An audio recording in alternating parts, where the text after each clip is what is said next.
बिस्मिल्लाहिर्रहमानिर्रहीम। अस्सलाम वालेकुम। कैसे हैं आप लोग। तो आज मैं आप लोगों से शेयर करूंगी मटन पाई के रेसिपी। बहुत ही ज़्यादा ये टेस्टी बनते हैं और बनाने में भी एकदम आसान है। बहुत ही कम मसालों के साथ आप इसे चाहे तो रोटी के साथ, नान के साथ या ब्रेड के साथ या सूप के तौर पर भी इसे इस्तेमाल कर सकते हो। ठंडियाँ का मौसम है, इसमें बहुत ज़्यादा जोड़ों में दर्द और बहुत ज़्यादा कमज़ोरी होती है। तो इस रेसिपी को अगर आप हफ्ते में 1 मरतबा या 2 मरतबा बनाकर खा लेंगे तो आपको बहुत ही ज़्यादा इससे फ़ायदा होगा। तो रेसिपी को पूरा देखिएगा। तो चलिए फिर बनाते हैं। इस रेसिपी को हमने कैसे बनाया है देख लेते हैं। सबसे पहले हमें लेना है एक बकरे का पाया, जिसको अच्छे से हमें साफ़ कर लेना है। हमने पहले से ही साफ़ करवा के लिया है। अगर इसको आपको साफ़ करने वाली रेसिपी चाहिए होगा तो आप बताइएगा कमेंट करके। मैं इंशाल्लाह ज़रूर अपलोड करूँगी कैसे इसको बहुत ही आसानी से घर पर आप साफ़ कर सकते हो। यहाँ पर हमने पाए को गलाने के लिए कुकर का इस्तेमाल करूँगी। आप चाहे तो इसे हांडी में भी गला सकते हो, लेकिन बहुत ज़्यादा टाइम लगेगा, इसलिए हमने इस कुकर का इस्तेमाल किया है। कुकर में सारे पाए को हमें डाल देना है। अब डालने के बाद इसमें हम डालेंगे 2 बड़े चम्मच अदरक लहसुन का पेस्ट। तो यहाँ पर हमने फ्रेश अदरक लहसुन का पेस्ट ले लेना है। इससे बहुत ही अच्छी खुशबू भी आती है और टेस्ट काफ़ी ज़्यादा बढ़ जाता है। और एक मीडियम साइज़ की प्याज, जिसको हमने स्लाइस में कट कर लिया है, डाल देंगे। अब इसके अंदर कुछ खड़े गरम मसाले हम डालेंगे, जिसमें हमने ज़ीरा है, इलायची है, लौंग है, तेज़पत्ता है और काली मिर्च के दाने हैं और 2 हमने हरी इलायची ली है, इसके अंदर डाल देंगे। और डालने के बाद इसके अंदर नमक डाल देंगे आधा चम्मच। अब इसके अंदर हम 1.5 गिलास से 2 गिलास तक पानी डाल देंगे। डालने के बाद अच्छे से इसे हमें मिक्स कर लेना है। मिक्स करने के बाद अब हम कुकर का ढक्कन लगाएंगे और हाई फ्लेम करके 1 सीटी और लो फ्लेम करके 10 से 12 सीटी आने तक अच्छे से हमें गला लेना है। जब तक कि जो हमारा पाया है गल ना जाए तब तक कि हमें अच्छे से गलाना है। जब पाए को अच्छे से गलाएंगे तभी उसका टेस्ट बहुत ही अच्छा आता है। तकरीबन आधा या पौना घंटा पकने के बाद देखिए जो हमारा पाया है बिल्कुल अच्छे से गल गया है। जो हड्डियां हैं बिल्कुल अलग हो गई हैं और जो इसका रस्सा है यानी सूप है वो भी बिल्कुल अलग हो गया है। तो आप इसी तरह चाहे बच्चे को दे सकते हैं। बहुत ही ज़्यादा हेल्दी रेसिपी है और ये बच्चों के लिए बहुत ही ज़्यादा फ़ायदेमंद है। तो देखिए बहुत ही बेहतरीन तरीके से गला है। इसी तरह से बिल्कुल अच्छे से गला लेना है। अब इसको हम साइड में रखेंगे। अब हम दूसरी तैयारी करेंगे। गैस पर एक हमें हंडी चढ़ा देना है और उसमें हम डालेंगे 1.5 कड़छी तेल डालेंगे। तेल बहुत ही कम जाएगा, तेल ज़्यादा इस्तेमाल नहीं करना है। तेल को अच्छे से हमें गर्म करने के बाद 2 मीडियम साइज़ की प्याज, जिसको हम स्लाइस में हमने कट कर लिया है, इसके अंदर डाल देंगे और हाई फ्लेम करके प्याज को हम अच्छे से भूनेंगे।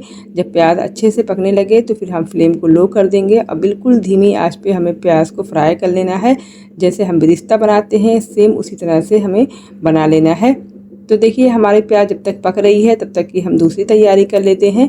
तो यहाँ पर देखिए जो हमारा पाया है जो हड्डियों के साथ है उसको हम अलग कर लेंगे और जो नीचे का जो सूप बचेगा उसको हम अच्छे से छन्नी से छान लेंगे, ताकि जितने हमने गरम मसाले उसके अंदर डाले हैं और जितनी हड्डियाँ उसकी अच्छे से गल कर नीचे गिरी हुई हैं उसको हमें अच्छे से छान लेना है और जो कचरा है उसे हमें फेंक देना है और जो उसका पानी है उसको हम ग्रेवी में इस्तेमाल करेंगे। जो हमने प्याज को फ्राई करने के लिए रखा था उसे बीच बीच में हमें चलाते रहना है। तो देखिए इसको हमने अच्छे से छान लेना है, जिसका पानी है जो मसाला बिल्कुल अलग कर लेना है।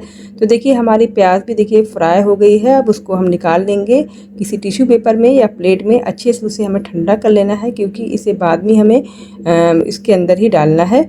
तो देखिए हमने अच्छे से सारे प्याज को निकाल लिया है। अब इसके लिए हम मसाला तैयार करेंगे। जो प्याज है बिल्कुल हमारी अच्छी से ठंडी हो गई है। अब इसे हम जार में डाल देंगे और पूरी प्याज को हमें एक साथ डालना है। और डालने के बाद अब इसके अंदर हम डालेंगे नारियल का बुरादा, ये 1.5 चम्मच है। इससे जो हमारी ग्रेवी होगी थोड़ा सा बाइंडिंग होगी और बहुत ही अच्छी बनेगी। अब इसके अंदर 3 हमने हरी मिर्ची को तोड़कर डाल दिया है। आप चाहे तो हरी मिर्ची की क्वांटिटी को ज़्यादा भी कर सकते हैं या कम भी कर सकते हो। ये मीडियम साइज़ का तीखा होगा, बहुत ज़्यादा तीखा नहीं होगा। और 1.5 चम्मच हमने दही डाल दिया है। उसको अच्छे से हमें बिल्कुल महीन हमें पीस लेना है। तो ये हमारी जो ग्रेवी का जो बेस है वो तैयार हो गया है। अब तेल के अंदर हम डालेंगे 1.5 चम्मच अदरक लहसुन का पेस्ट डालेंगे और अच्छे से उसे भूनना है जब तक कि उसका कच्चापन निकल ना जाए। अब हम इसके अंदर डालेंगे पाउडर मसाले। तो 1.5 चम्मच धनिया पाउडर, 1 चम्मच ज़ीरा पाउडर, 1 चम्मच घर का गरम मसाला, आधा चम्मच हल्दी पाउडर और आधा चम्मच हमने लिया है तीखी वाली मिर्ची और 1 चम्मच हमने देगी मिर्ची यानी कश्मीरी मिर्ची ली है। तो ये ऑप्शनल है, अगर आप नहीं डालेंगे तो इसकी जगह आप तीखी मिर्ची को थोड़ा ज़्यादा कर लीजिएगा। मसाले में डालने के बाद अच्छी से इसे हमें भूनना है और फ्लेम को हमें लो कर करके भुनना है। देखिए मसाला अच्छे से भुन गया है, तेल जो हमारा अच्छे से सेपरेट हो गया है। अब तली हुई प्याज और जो नारियल का बुरादा हमने पीस कर रखा था इसके अंदर डाल देंगे और डालने के बाद इसे बिल्कुल फ्लेम को हमें लो करके बहुत ही धीरे धीरे करके भूनना है, तभी इसका जो टेस्ट है अच्छा आएगा। तो देखिए अच्छे से हमने इसे भून लिया है, तो इसी तरह आपको भी भून लेना है। अब इसके अंदर हम नमक डाल देंगे टेस्ट के हिसाब से। आप नमक को कम या ज़्यादा भी कर सकते हो, अपने हिसाब से आप नमक डाल लीजिएगा। और अच्छे से नमक डालने के बाद एक मरतबा हम और अच्छे से मिक्स करेंगे। अब इसे हम अच्छे से पकाएंगे, तो अच्छे से भूनते भूनते 5 से 6 मिनट हो गए हैं। अब हम फ्लेम को लो करके 15 से 20 मिनट के लिए इसी तरह इसे ढक कर हम अच्छे से पका देंगे। तो देखिए जो हमारी ग्रेवी है अच्छे से पक गई है, बिल्कुल जो तेल है इसके सेपरेट हो गए हैं। इसी तरह से आपको पका लेना है और अच्छे से इसे भूनते जाना है ताकि अच्छे से एक सौंधी सी इसके अंदर खुशबू आए।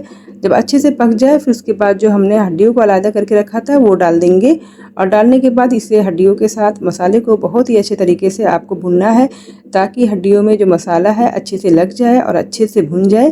तो देखिए अच्छे से भूनने के बाद 5 से 6 मिनट हमने अच्छे से भून लिया है।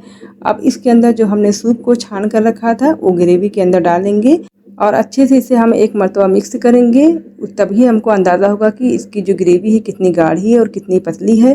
तो अच्छे से मिक्स करने के बाद देखिए जो इसकी ग्रेवी है बहुत ज़्यादा गाढ़ी है, तो इसको पतला करने के लिए हम पानी और इस्तेमाल करेंगे। तो यहाँ पर आधा गिलास हमने पानी और डाल दिया है ताकि जो इसकी ग्रेवी है थोड़ा पतली है। आम तौर पर जो ग्रेवी होती है इस पाए की, जो सूप होता है पतला ही होता है, गाढ़ा सर्व नहीं किया जाता है। अब इसे हम ढक्कन लगा देंगे और एक उबाल आने तक अच्छे से हम पका लेंगे। तो देखिए एक उबाल आ गया है और अच्छे से इसे हम मिक्स कर लेंगे। अब इसके अंदर हम बारीक कटा हुआ हरा धनिया, पुदीना पत्ता और बारीक कटी हुई हरी मिर्ची डाल देंगे। डालने के बाद इसे अच्छे से हम एक मरतबा और मिक्स करेंगे।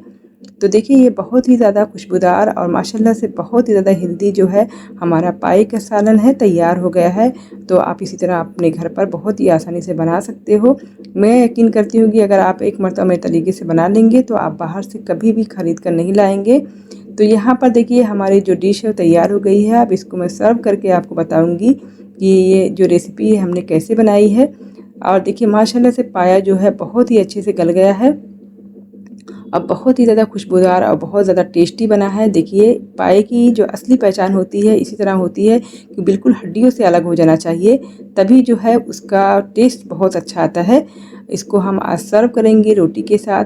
आमतौर पर मैं इसे पाव के साथ ही खाती हूँ, लेकिन आज मैंने रोटी के साथ इसे बनाया है। बहुत ही ज़्यादा टेस्टी बना है, तो आप भी अपने घर पर ज़रूर ट्राई कीजिएगा।